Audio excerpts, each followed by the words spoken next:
guys, welcome back to the channel. I'm Nobody, and we are at the Untrained Unprofessional Shooting Bench working on the Ruger RXM.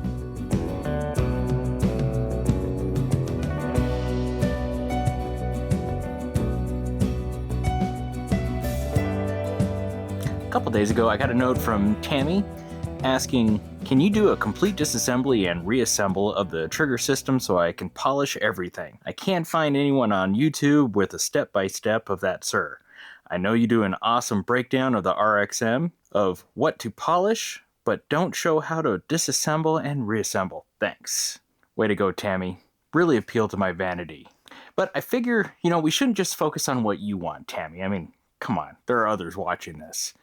We really should aim this video at a complete disassemble and reassemble of the pistol, because after all, this may be someone's first RXM or Glock style pistol. So let's do a complete disassemble and reassemble of the entire pistol.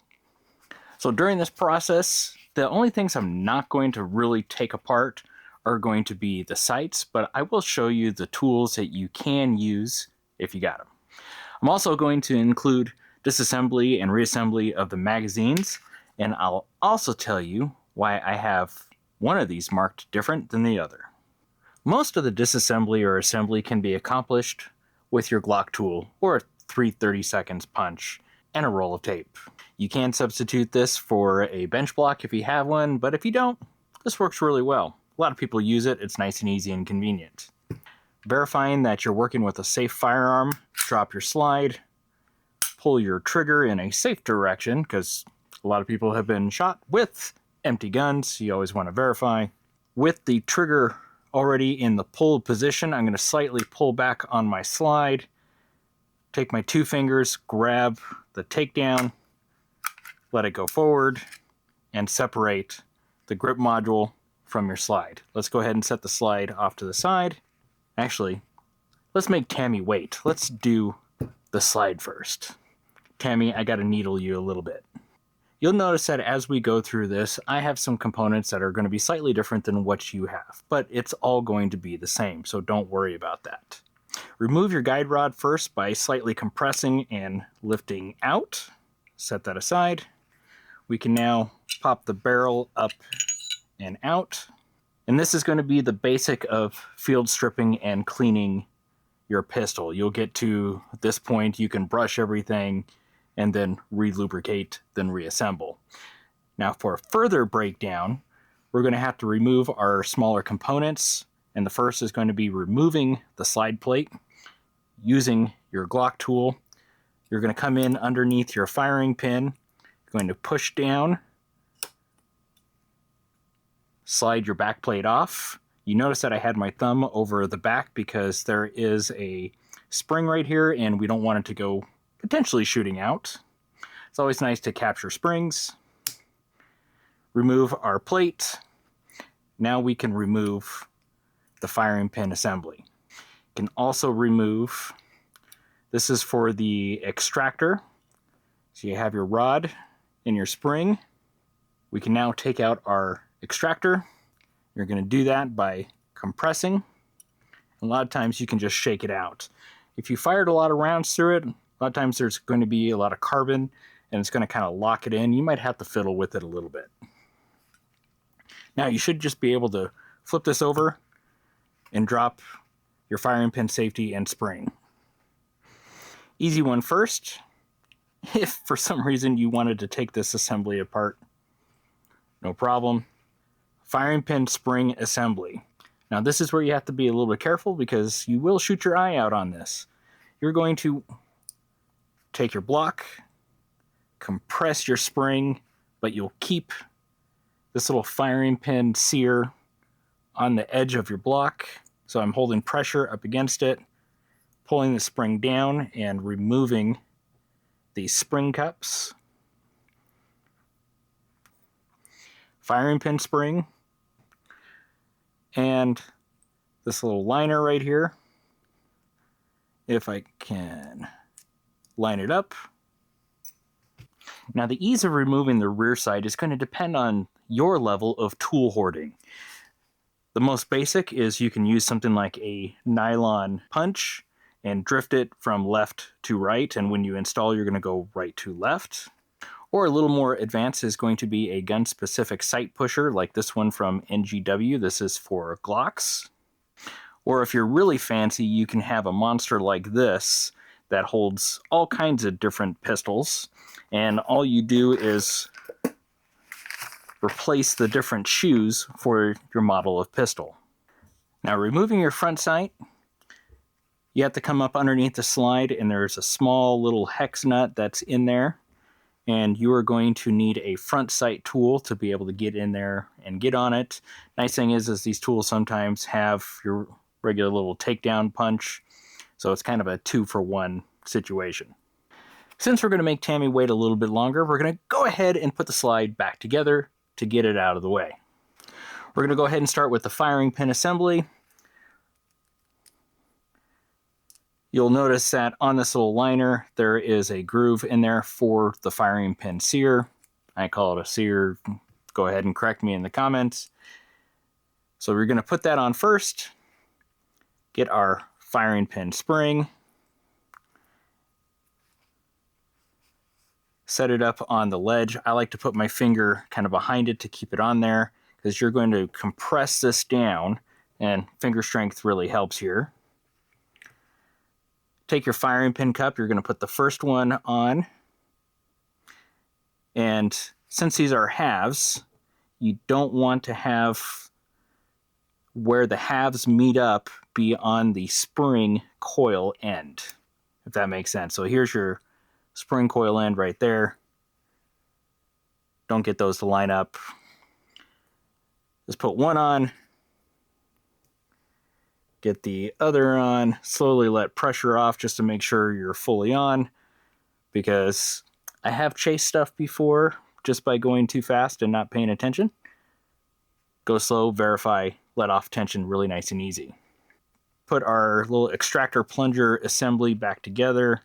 On the RXM, this just doesn't grab on like on my Glock. Let's start with our plunger assembly. Go ahead and put your spring in. So I'm using a little bit of grease to help hold this spring in. It is a little gunsmith hack that I've learned and read about. Helps keep it fall out, because this is an aftermarket lightened spring, and it doesn't really go, it's not held in by the firing pin safety very well. So I'm going to go ahead and insert that. I'm going to compress that firing pin safety and then drop my extractor in, and I can let go and it'll hold in place. Next, take your little plunger assembly, drop it in. Your firing pin assembly, drop it in. Now, technically, did I take this slide completely apart or demonstrate everything? No, there is one other component, which there is a channel liner in here, and that is a different beast. You need a channel extractor tool or something to pull that out, and then it's pretty much toast, and you got to replace it with a new channel liner. Just so it's there. No, I didn't do it. We're now up to the back plate. What you want to do is just go ahead and get it started. Taking your punch, I'm going to compress the firing pin assembly just here on that little plastic liner. Push the plate in to cover it, and then now act as a stop. Then I'm going to push in that little extractor plunger assembly there, and then seat it all the way home. Now, before you move on, you want to check to make sure that your firing pin can move freely in the firing pin channel. To do this test, what you're going to do is compress your firing pin block, hold it in, and shake it. If you hear it rattling, you're good to go. Barrel, insert and drop in. Guide rod assembly, insert and drop in. Now you'll want to make sure that your guide rod assembly fits in on this little half round that's right here.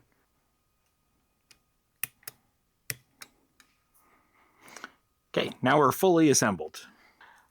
Moving on to the frame and grip module, we need to remove this locking block pin here. This is another locking block pin, and of course the takedown lever. You can use your Glock tool. A lot of people will end up using a punch and a hammer for this, but I've done this once or twice and I just wrap it really nice. Drops right in. Same with this front locking block lever. I snap it really nice and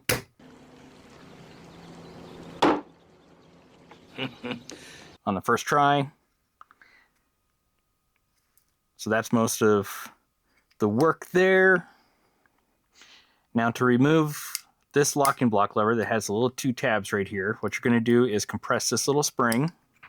So compress, and then a lot of times you can just tilt it off to the side if you compress it all the way, and it'll just drop right out. Now everything is free here. The only thing that you need to keep in mind is the back of the firing control insert is kind of indexed into the back of the frame here.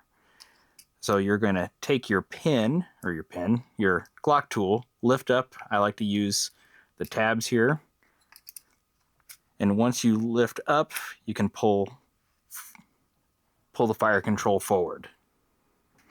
Now what you might experience is that this spring and this forward locking block spring may come out while you're playing with the grip. These, when they come from the factory, are basically being held in with a little bit of grease.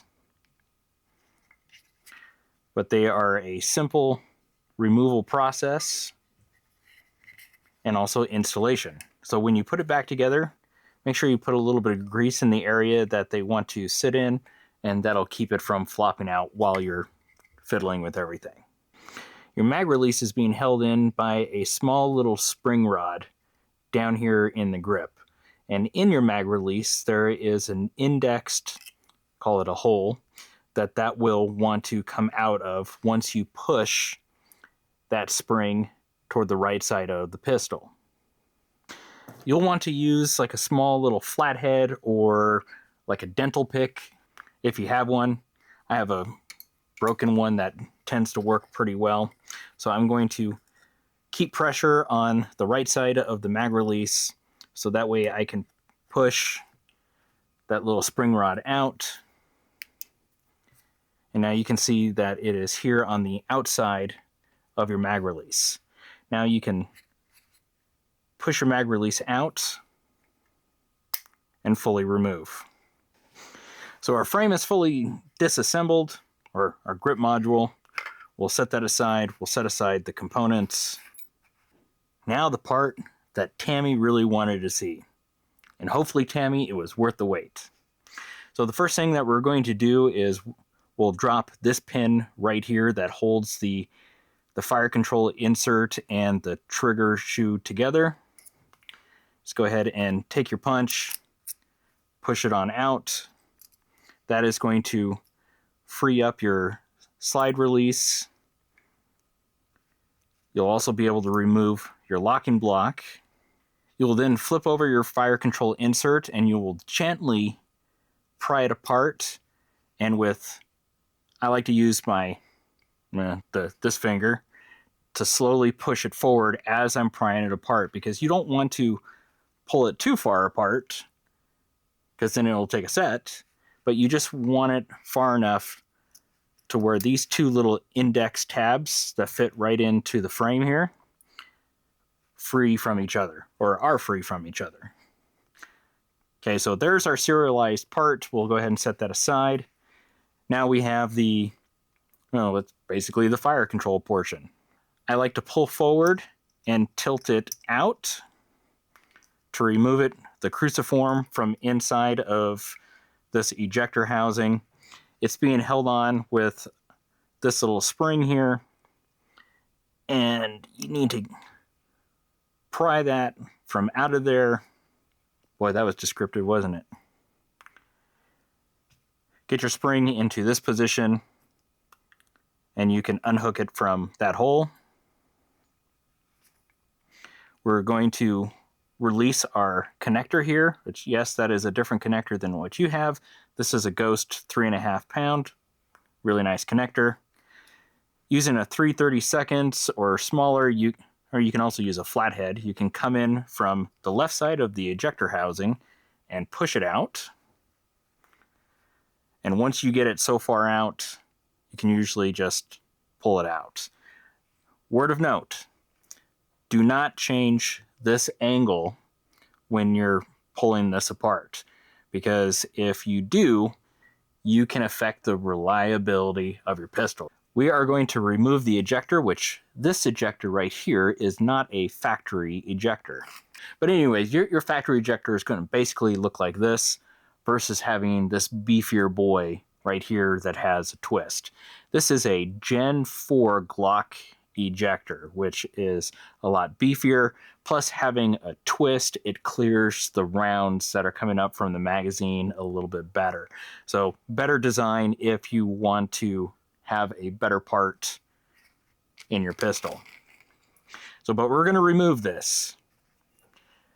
What you'll do is this little tab right here is what's locking, besides friction of the housing, is locking this from coming forward. So all you're going to do is take a small little punch or something and push it out from this little indexed hole right here, and then you can just pull it straight out. Then coming from the back, you can take a small flathead and push it forward, and you can get it far enough to where you can just remove it. Okay, so we're close to the end of the disassembly. To remove your trigger shoe from your trigger bar, you got a couple of pins here. Your top pin is actually what connects it to the bar and allows the pivot. The bottom pin is what controls your trigger safety, and there is an itsy bitsy teeny weeny yellow spring located in here, and it is really small and it is really fine and can be interesting if you lose it. So it's like I've almost lost it once or twice. But let's go ahead and take this apart. I'm going to use a 1/16 and a small hammer.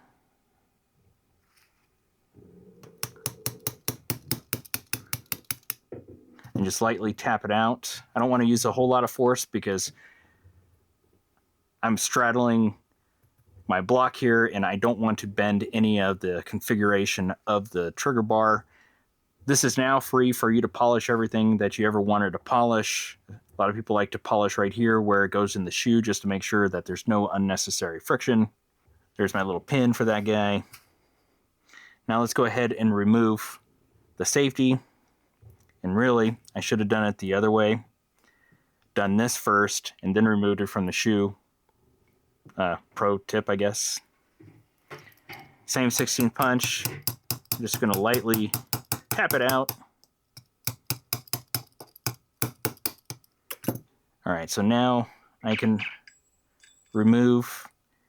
There is that spring. It's being held on by that nib, but that thing is super fine. You drop that on your carpet, you'll never see it again.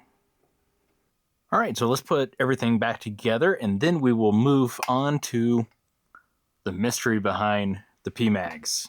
So we're going to go ahead and start off with putting our shoe back onto our trigger bar. Using our little makeshift bench block here, I'm going to go ahead and get it started and tap it in. Now what I was doing, I was pushing on the trigger bar to have it fully seated into the slot, and the pin just rolled right on in. Now if you need to, you can always take your 1/16 and slightly recess it just a little bit. You have a little bit of room to play with on the other side.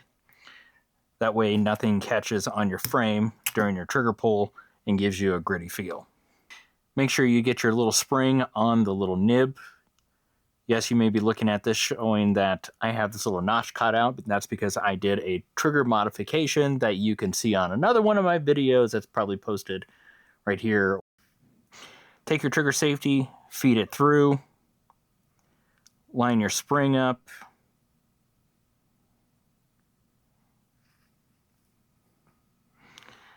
I have my pin already started. I actually didn't knock it out all the way, I'm just going to gently tap it and see if I can get it to go, and no, it does not want to go.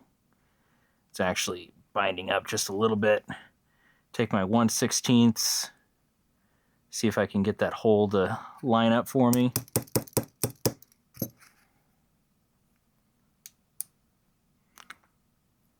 There we go. And tap it all the way in. Make sure it is slightly recessed. And we're good on both sides. We'll now put together our ejector housing. First, the ejector. Take it, slide it into the slot. If you have to, you can always nose down on the ejector to get it to sit all the way in. Now put the little tab in. It is indexed a certain way.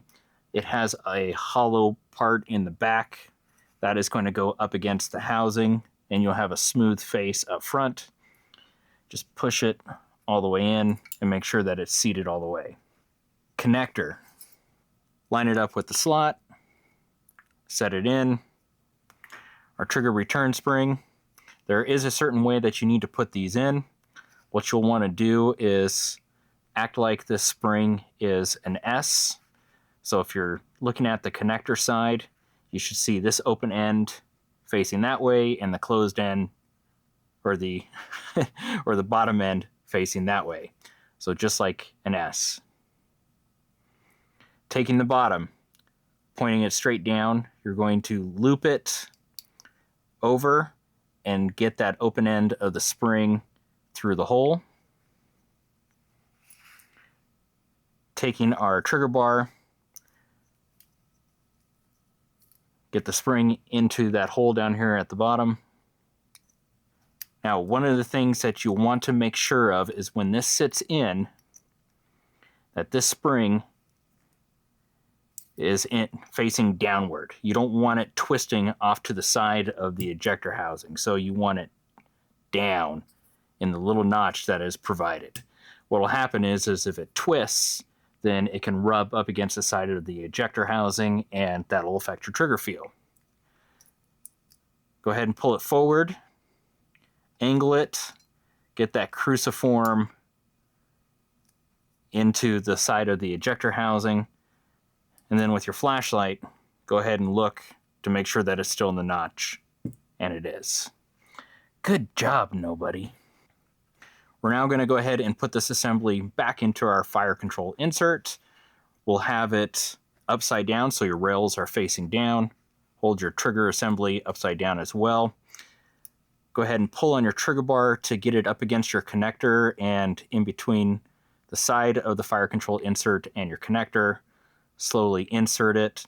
You'll notice that the back of your ejector housing actually has a little recessed area that matches really nicely with the back of the fire control insert. So you're going to guide it into there. Let's go ahead and reset this right here. Okay. And of course, hopefully you've lubed all this before you've putting this back together. So I have the bar into the back of the ejector housing. I have these little index knobs right above their slots. So I'm going to gently pry apart and push down on the ejector housing and walk them into place. Take your locking block, drop it in. Now, since this is an open end, you may have to squeeze this a little bit to get it to index properly, but that's how you want it to look. Taking your trigger pin, start it into the hole, line up your trigger.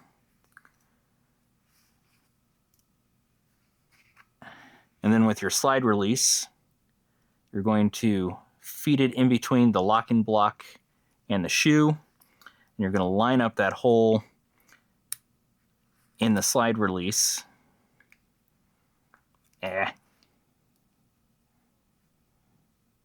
Sometimes it goes really nice, sometimes it doesn't.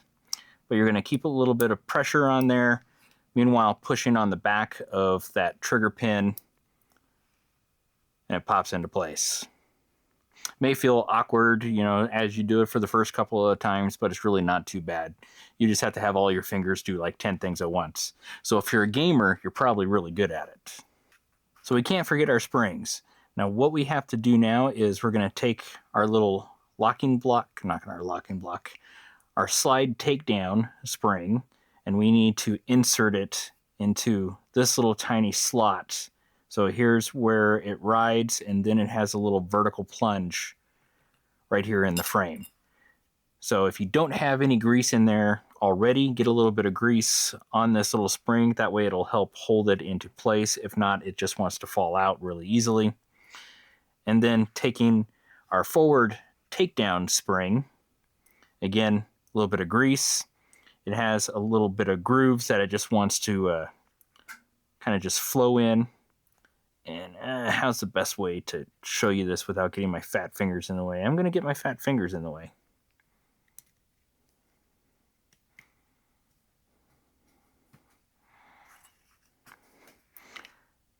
So you want to get it sat in just like that.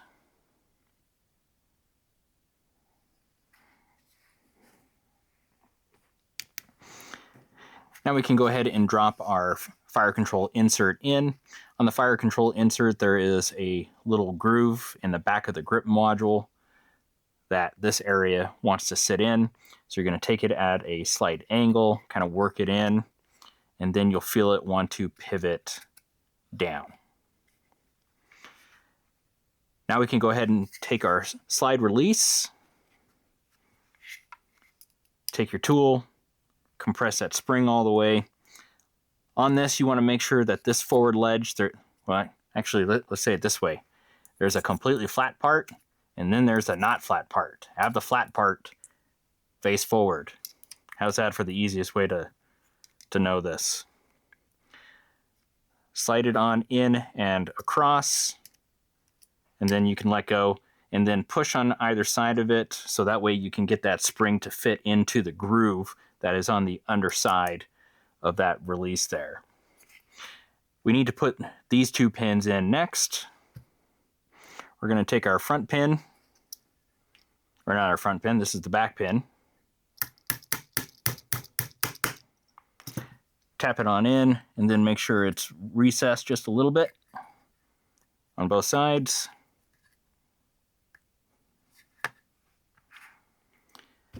Now this forward one, it is a little bit tricky because you're fighting that little spring that you put in there.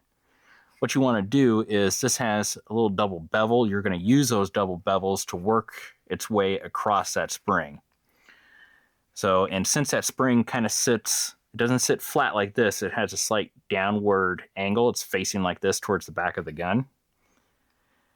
You're going to take that same idea with those bevels on the pin, work it in. Once you get it to about here, rotate the pin to where this little L is facing the forward part of the gun. Get it started on this side, and then you can flip it as you're pushing it in and seat it all the way.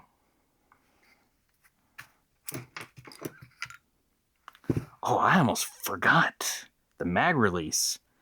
That would have been a fun shooting experience. Okay, mag release. You're going to come in from the right side. What you'll want to do is, I'm going to come in from the side here. I'm going to push forward.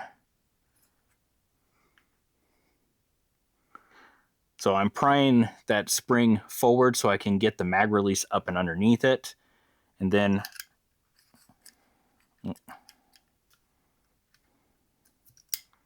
I can pull my screwdriver out, push the mag release all the way in. Now, once the mag release is all the way in, I can take that spring and go back to that notch that is in the mag release, and I can push the spring into it, and then it'll settle right on in and apply its proper tension. Okay, test function, it works.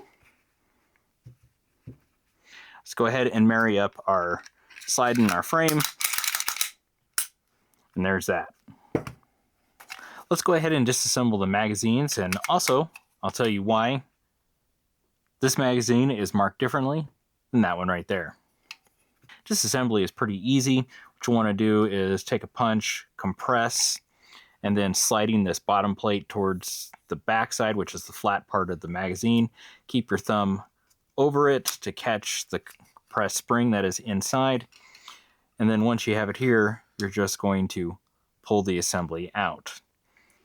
Now your magazine is in a position for you to clean it. You can wipe down the spring, make sure that there's no dirt and debris on it. Take a magazine brush, clean out any fouling or dirt or grit that can accumulate in these magazines and affect their longevity. This marking. Why is that marked this way? Well, I'll tell you.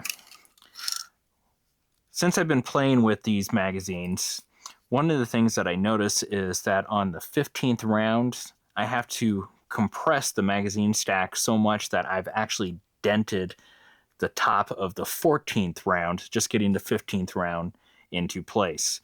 Now, as I thought about that, it made me think about, as I'm sticking 15 rounds into the gun, I have a highly compressed and tensioned unit here that is hitting on the underneath of the slide, hitting the ejector and all that, and I really didn't like that. So I wanted to figure out, why am I having to exert so much pressure to load a 15th round into these PMAGs? Well, what it came down to is this little dangly bit right here. That little dangly bit guy wants to drop down into this little V-notch that's down here on this plate that locks the bottom into the magazine. Well, I started thinking that if all this is compressing and this little centering, I assume it's for centering, portion of the magazine follower is hindering or catching on anything, maybe it is too long. So on the marked magazine, what I did was I shaved off 1/8 of an inch off of this little follower here. Looking at it side by side here, you can see that the follower here on my left is about 1/8 of an inch shorter than the one on the right. All I did was take a file, knock off 1/8 of an inch, and then I just kind of put a little bit of a feeding taper. But since doing that, by shortening this, the rounds actually feel like I'm not having to jam them in there super, super hard. So take that for what it's worth. Maybe I just got the luck of the draw on mine, and yours are perfect. Who knows? Anyway, let's put these back together. You want the front of your follower here to be leaning forward. Take your magazine, shove it in, compress it, and then, oh, I gotta come from the back. Silly me. And just drop it in. I mean, they're really that simple. So, there you are, Tammy. Glad to do my little monkey dance for you. Hopefully it helped. And you never know, maybe it helps some others. So, appreciate you guys watching. Have a good day.